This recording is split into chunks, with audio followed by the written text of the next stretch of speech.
Hello, Orchid addicts of all various colors and shapes. It is I, Leonard, and today we find ourselves in a bit of an unusual scenery. Da da da da da. So I am currently taking a walk, and in this lovely weather. It's currently plus 4 degrees Celsius, and it's raining outside lightly. A bit breezy, and I decided to take a walk and, show you around because, like, it's a fun way to make videos, this introduction.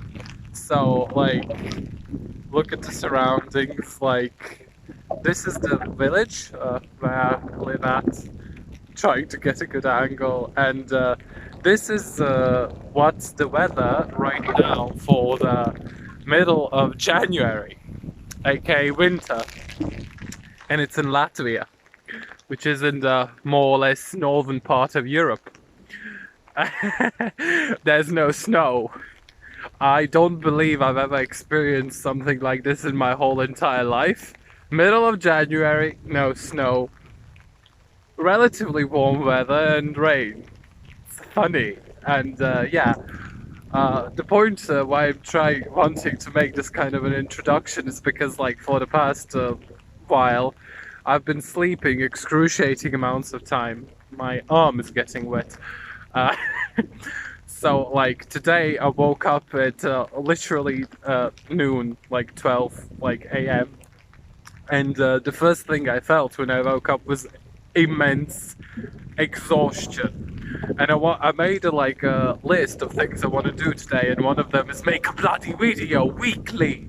If you're gonna do it properly, because I said so. Uh, and yeah, I woke up and, like, I'm just, like, not feeling it, just completely abysmally tired. And you could say, yeah, it's a consequence of having a winter for long periods of time. I mean, in my country, winter really lasts for, like, the darker, gloomy season lasts for literally, like, half a year. So, yeah, I decided that a good way to remedy my tiredness was to take a good long walk around my village, around the forests and all that stuff.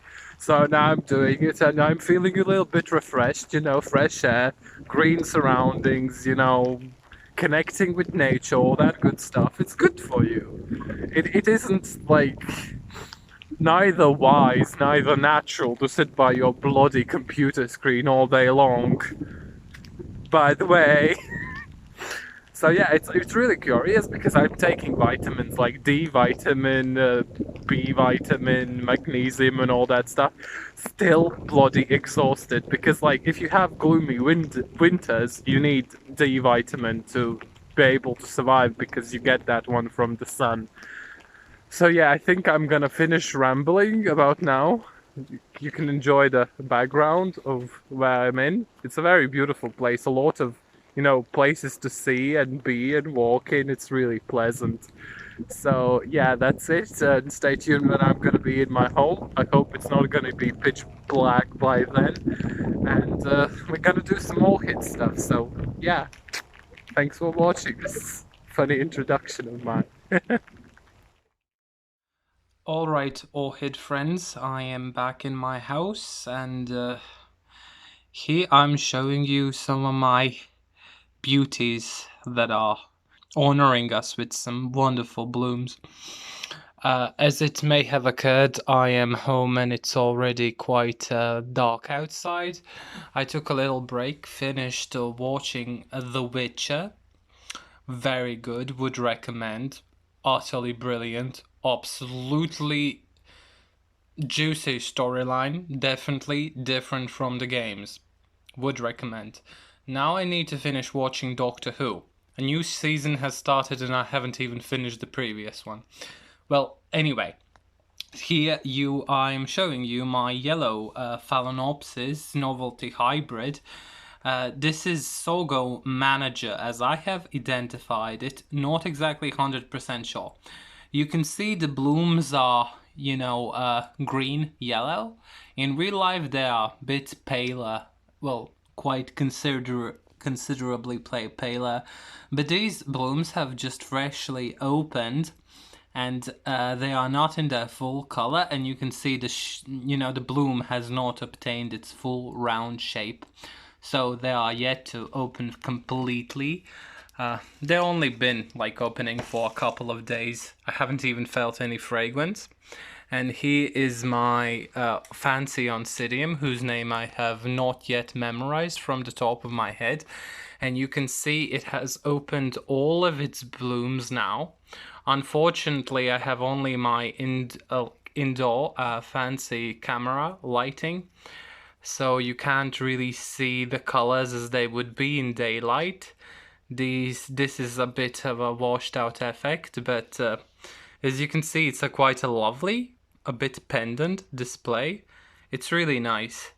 I have been testing it out for the past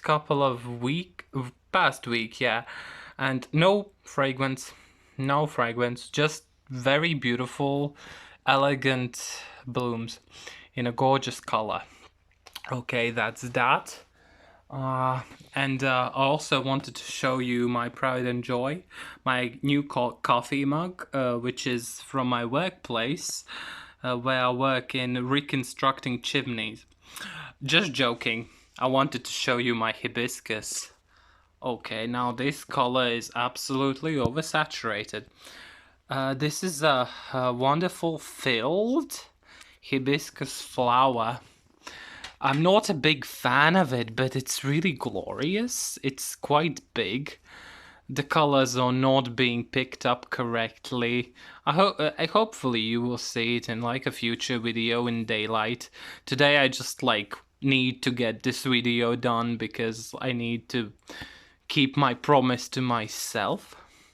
And you can see the extension where the pollen is also covered with petals, which gives it a not very appealing look in my opinion. I love the petals, the limitless amounts of petals. It looks like a dahlia, but this pollen extension thing, it's too irregular for me, but really happy it has bloomed.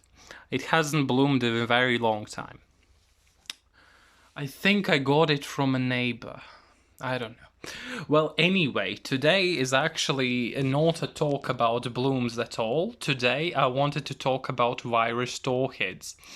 And in my previous video I have shown you a few, but it's not the full extent of it, and I wanted to give you some examples of what I believe is actually virus and what isn't, so you could look out in your collection and I would share my experiences with these plants. So yeah, hope you enjoy this kind of video. It's an interesting topic, I think.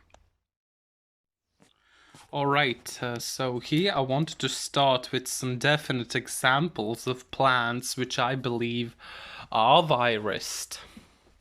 And the things you can expect on virused plants are strange markings on the leaves, necrotic spots. They usually start as circular pittings and yellow spots, and they can turn brown.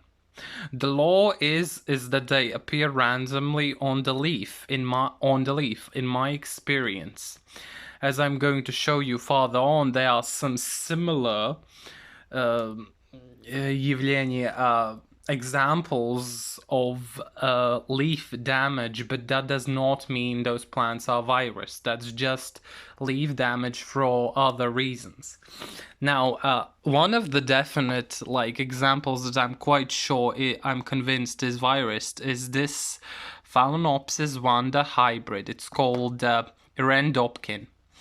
I have got it from a very small age, and it came with more or less intact leaves.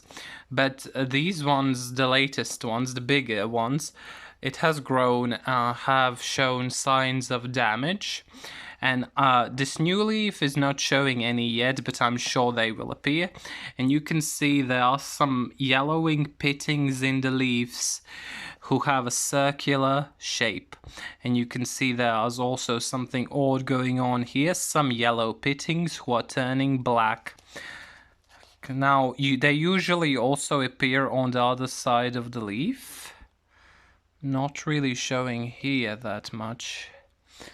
On this plant, this strange damage is not appearing in a very large quantity, and I'm not going to throw out this plant quite yet because I'm not 100% convinced. This plant probably has a virus, but viruses, all animals, for example, have viruses, and our immune systems are able to deal with them. You can't ever be 100% cured from a virus. They are intercellular parasites, which means once you get a virus, it stays inside of your body forever. Your immune system can just become good enough at suppressing it that it can't really take hold. And that's why we get fevers. That's our body actively fighting with an invasion of a virus. Now, the same applies to a plant. The plant can either be infected and not show any signs, which means it is dealing with a virus, it has the upper hand. Or it can just slowly and surely be consumed and deteriorate because of the virus. And I will show you some examples of that a bit later. So this is an example of something that I'm sure has a virus. There are odd spottings on the leaves for no reason whatsoever. I make sure to not leave any water standing on the leaves of my Phalaenopsis after I water them, and these have no apparent reason besides like they just appeared here as the plant was growing. So the only definite way you can really make sure whether it's a virus on your plant, if you don't trust the symptoms fully enough, is to take a proper test, because there are numerous kinds of like orchid viruses and they can accumulate or be hidden and all that jazz. Okay, let's move on. Here are my two seedlings who are growing quite well of my Cattleya Mini Purple. I think you can already start seeing there's something shady going on with this plant. Now, I don't know the origin of these plants. They came in the same pot, and as I was reporting them, they fell apart and I realized I have two seedlings. These might be clones for all that I know. But it is quite clear they have some very extraordinary leaf damage going on. You can see some random, just illogical yellowings on this one. This leaf, it looks shady, but not bad really. Let's look at the underside. You can see the damage also continues on the underside. Sorry that if my camera doesn't focus properly. It eats through the leaf, kind of, sorta. This is a bit of an irregular, pattern, but it's definitely suspicious, and anything that's suspicious should be questioned. And here we have a wonderful example of a truly shady leaf. Now, this is a sure sign the plant is damaged. And a good thing with Cattleyas, they also have color distortion on the blooms if they are virused usually. Now let's look at the underside of that leaf. Now this is horrifying. Every orchid grower's nightmare. So what I should do with this plant is probably just throw it out, eh? I think I might do that in the future, but this one, the longest one with the lighter green leaf, that's the newest growth. It doesn't show any obvious leaf damage and stuff like that, and that's the thing that's kind of stopping me from, getting rid of it. I am quite sure both of these plants came with a virus, And the thing about viruses is they are the kind of things that can spread from plant to plant by exchanging body fluids, aka sap. And the way you can do that is through exchanging water in between plants. And that means if the water from this pot comes in contact with the root systems of other orchids, they can contain contaminate contaminate with the virus. That's how viruses spread, and they have a very easy time spreading in nurseries because all the plants are clumped together, watered together from hose and all that jazz. So you should probably, if you're, do not share the water in between all of your orchids in your collection if you have more than 10. You can separate them into groups or water them completely separately, like I do. Like, you can get those decorative pots and fill them with water and drench the orchid every time you water, and then pour the excess water out. So that's why you won't have to like risk the water spreading from one plant to another. Okay, we will, keep an eye on these 3 orchids on the future, but I won't hesitate to throw them out. But I would like to see some blooms too. And this orchid I specifically bought from my mom's birthday because her name is Irena. And I kind of really wanted to give her an orange-colored phalaenopsis. But then again, I'm an orchid addict. I have a steady supply of orchids, so this won't be the last opportunity. Okay, a next example is Miltonia Honolulu.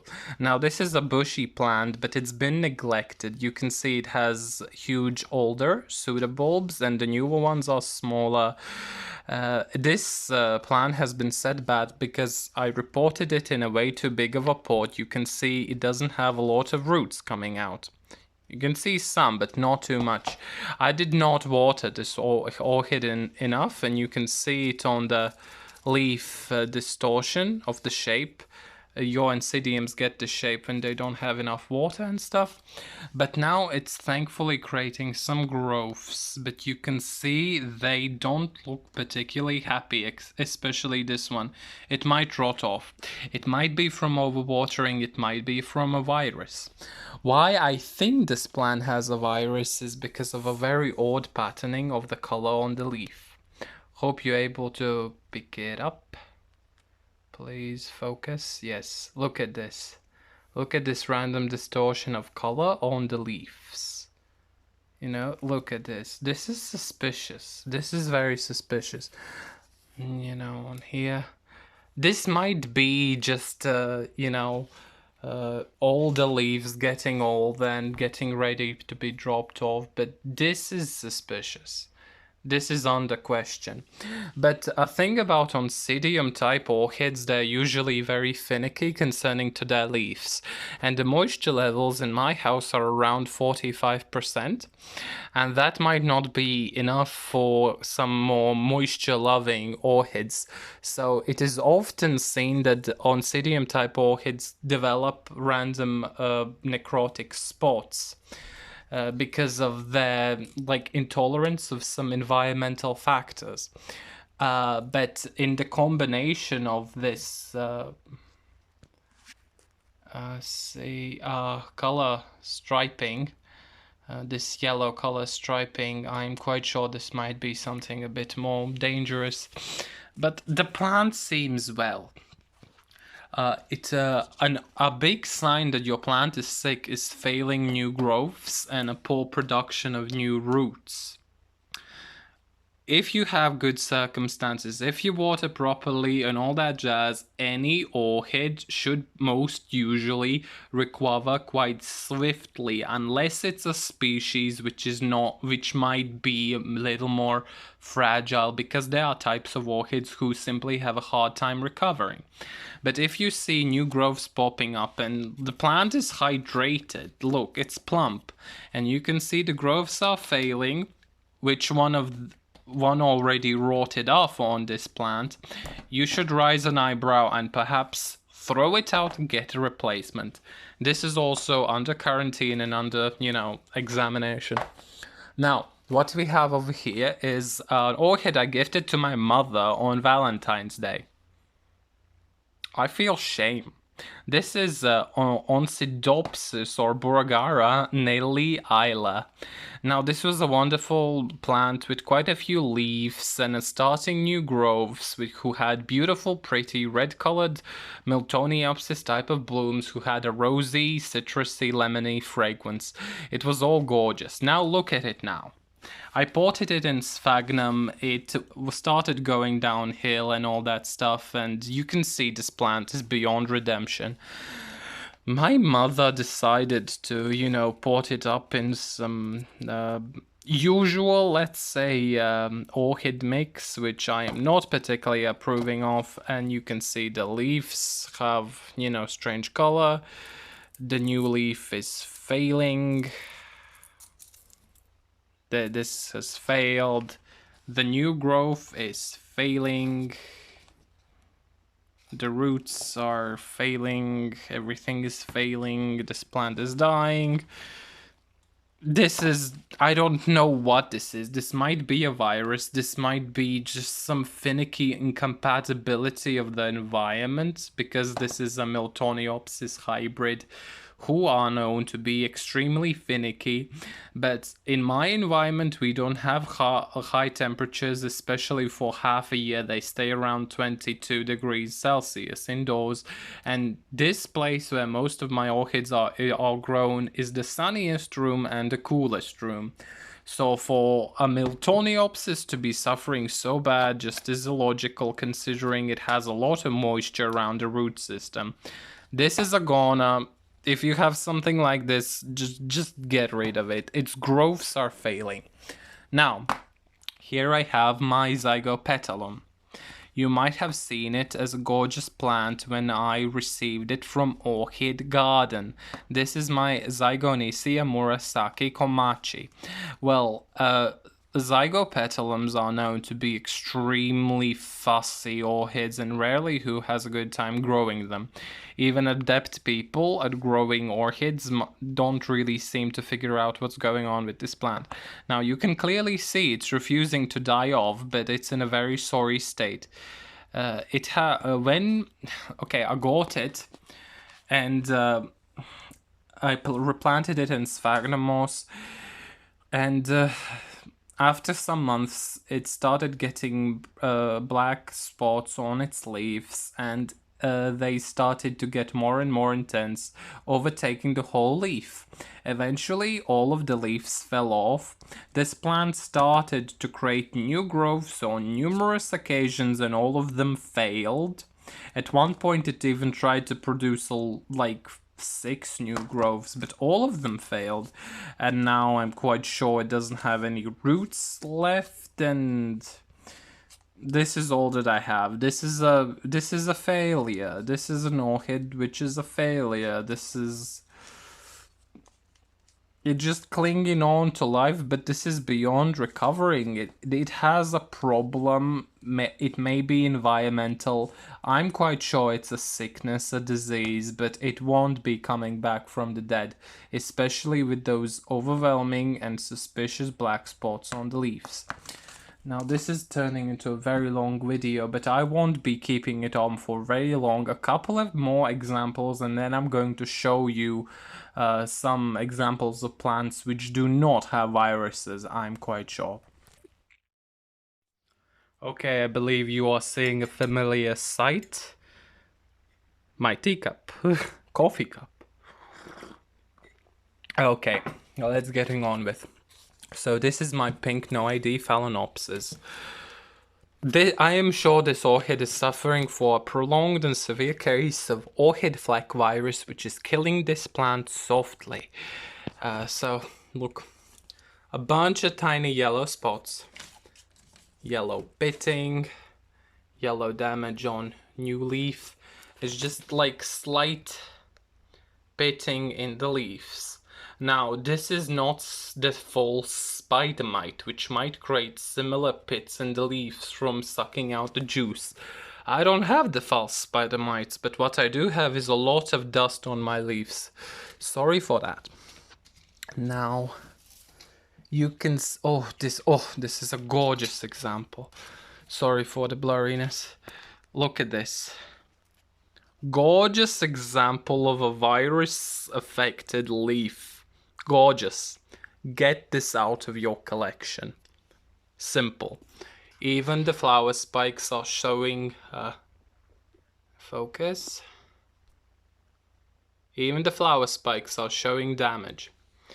Now, this orchid is known to create big flower spikes with abundant blooms, but this time it did do that, but it dropped its blooms at a very fast pace. Looking at this bloom, please focus. You can see a little bit of color distortion. Yeah, disturbing that, ain't it? Now, a little bit of a more positive situation. My white phalaenopsis. Now look at its blooms. Who said this is going to be purely pessimistic? Look at all the big, amazing blooms. Now this is what orchid growing is all about. Look at it. Now I like this. Juicy, big phalaenopsis. Yeah, and interesting. It has only 4 flowers, but it's still impressive.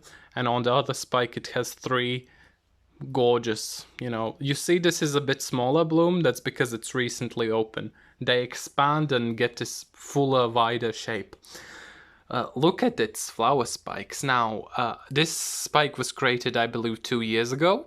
It finished flowering. I cut it. It created an extension last year. It flowered. I cut it. And this year it's doing the same. Now, this is a thing I want to show to all the Phalaenopsis lovers who prefer cutting off the old spikes. You don't have to. You can have a perfectly beautiful display if you keep them and they just keep regrowing from the tips of their spikes. So yeah, this orchid also has a virus. You might have seen it in my previous video. Clear signs of leaf deformity, strange spots, all that lovely jazz. This is most probably orchid fleck virus. Dot end of story, let's move on. Let's not linger on these. This video is already humongous. So now clear examples of what I believe are not virused orchids. Let's start with Brassavola nodosa. You can see there are a little bit of strange brown spots on the leaf. I believe this is not virus damaged simply because of the fact that this orchid this year did not receive adequate amounts of water, dried out a bit and was in full sunshine, and because of the combination of those environmental factors, it burnt a little. Look here, burn damage. So I believe these spots are simply the result of too much heat from the sunlight. Overall, this plant is healthy, it's creating new growths here, everything is okay. I wouldn't count this plant as being suffering from viruses because it's only showing bad spots and yellowing on the leaves, which were clearly damaged by too much sun. Well, not too much heat and too little water. Now here we have a similar situation. This is my Phalaenopsis tetraspis. Now, I believe this orchid does not suffer from a virus. Because first off, yes, you can see some odd, yellowing on the leaves and pitting and all that stuff. But first off, there are no spots. You can see there's some yellow edging on this new leaf. That might be simply from a deficiency. You can see there are yellow spots and damages on the leaf. Those are clear signs of too much hot sunlight. My novelty Phalaenopsis sometimes are burnt in the sun. That's a thing I need to correct in my collection. Now, this is my Phalaenopsis Sweet Memory, and you can also see some odd yellowings on the leaves. You can see this. These look like some bruises. This is quite simply a boiled leaf. This is quite simply, heat damaged, which killed the green pigment inside of the leaf. and in more severe cases, it can burn right through the leaf. You know, this is how it looks like. This is the new leaf. It looks very healthy. You know, no spotting. It created it in autumn. Some dust, sorry for that. So this orchid does have spots, but they do not spread and they don't turn black. And I know it's just simply burned from the sun. Okay. Now another example of suspicious markings on your orchids is leaf tip dieback. This is my cymbidium, which recently bloomed and now has finished. These are some small leaves on it which are turning brown on the tips. Some other leaves are not turning brown on the tips. And I've noticed all the tips who are turning brown are coming from this old growth, which is small. Now, what is happening? This plant is simply the leaves are dying back. The plant is absorbing the energy and it is getting ready to dump its old leaves. And by doing so, it puts more energy into its new growth. You can see since my last video, it has extended quite nicely. And also this plant has no apparent spotting on the leaves, and the bigger, more recent growth is looking perfectly well, and dieback is simply happening on the tips of the leaves. I don't think this plant is sick by any means. Orchids naturally drop some of the older leaves, and you can see this flower spike is also turning brown. It is simply absorbing the energy from these plant structures and putting it to good use by creating new growths. This is not disease, this is just a plant doing a plant thing, so to say. Another sip of my coffee. I need that today, apparently. And here we have some cattleyas, which are showing suspicious signs on their leaves. This is my Cattleya purpurata. I bought it from Orchid Garden together with my Zygonicea. And you can see it has a couple of brown spots on its new leaf. You know? And this is another new leaf. This has some yellowing dipping, which is borderline on going brown. Now I will explain to you what I believe this is in a moment. Now this is my Cattleya lobata. Now you can see I have two gorgeous leaves which have been cut. Look at this picture. It had some black necrotic spots which looked like they were spreading. Now I cut them off. They were happening on the new growth and one of the recent growths, yeah? And the original leaves, they did not show any signs of damage, and the new growth it's creating seems perfectly healthy. Okay. The same thing was happening to my Rhyncholalia digbyana. A gorgeous plant with thick, dark green, sturdy leaves. This is like a bloody carton. Like this is proper leather. It's woody leaves. They're really strong. Now, odd suspicious things started happening on some of the newer growths.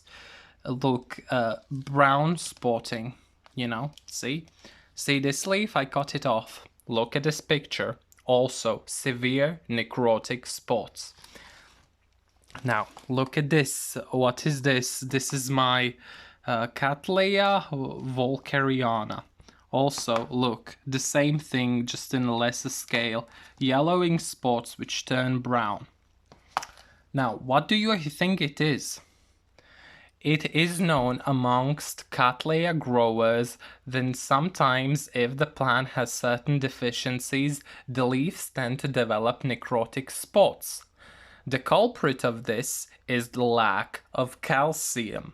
Now, the water that I use with my orchids. I fertilize them frequently enough and they are well fed.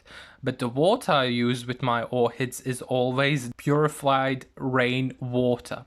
What that means, it doesn't have any calcium or magnesium in it, and the fertilizers that we conventionally use also don't have it. So that leads to my plants suffering from lack of calcium, and cattleyas react to this by creating black necrotic spots on their leaves, which can spread, especially if they're creating new growths which require a lot of material, and the plant takes the material which is needed from the older structures and directs it to the newer ones which are growing. So yeah, what I did, you can see in this pot, for an example, there are some white spots. Yeah, I have some garden lime.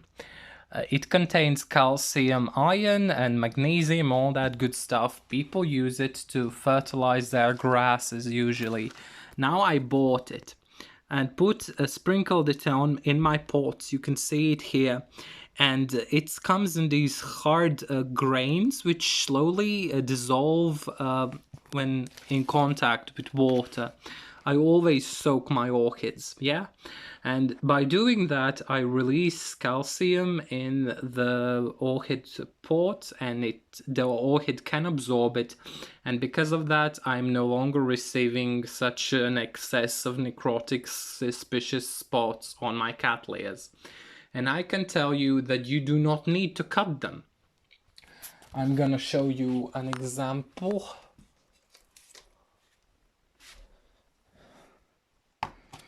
This is my Cattleya Voltaire seedling. Once you have, dealt with the underlying issue of the lack of calcium for the orchid, its necrotic spots will not continue to spread. See this? This is because of the lack of calcium. Once I gave this orchid some calcium, it stopped doing that. I also cut a fragment out of the previous leaf. It is dangerous because those spots can get infected because they're dying off. But just because your cattleyas are showing dark necrotic spots doesn't mean they're diseased. It might also simply be the lack of certain micronutrients. And I believe that covers what I wanted to show you this time completely. I hope you got a full picture of examples of what is actual virus damage, what are some minor environmental effects on some of more finicky orchids, what are some deficiency examples, or simply natural dying back of the leaves on some orchids as a process of regeneration. So thank you for watching this video. Like and subscribe for more. I hope you appreciate my new coffee mug. My work has some benefits. And the introduction of this video, sorry for the noises of the wind and rain. I have learned from that and I will not make that mistake again. And hopefully in the future videos we are actually going to have some proper lighting.